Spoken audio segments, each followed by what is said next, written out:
ఈరోజు మనం తెనాలి రామకృష్ణని కాపాడిన తన తెలివి గురించి తెలుసుకుందాం. వచ్చేయండి.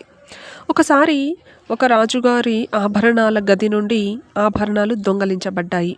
అనుమానం తెనాలి రామకృష్ణ పైన పడింది. రాజుగారు తెనాలి రామకృష్ణని పిలిచి చాలా కోపంగా, నిజం చెప్పు రామా, నువ్వే దొంగలించావు కదా అని అడిగారు. అప్పుడు రామలింగడు నవ్వుతూ, మహారాజా, నన్ను దొంగ అంటారేంటి మీరు అని అడిగాడు. ఈ మాటలు కనుక దొంగలు వింటే బాధపడతారు అన్నాడు.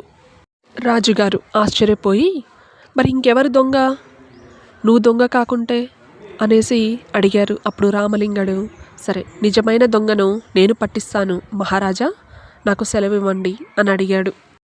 తెనాలి నిజమైన దొంగను పట్టుకున్నాడు. నిజమైన దొంగను ఎలా పట్టుకున్నాడో దాని గురించి రాజుగారికి కూడా వివరిస్తూ, నిజమైన దొంగ ఇతనే అని తెనాలి రామకృష్ణ యొక్క తెలివిని మెచ్చుకొని నిరూపించుకోసాగాడు. మంచి బహుమతిని కూడా ఇవ్వడం జరిగిందనమాట.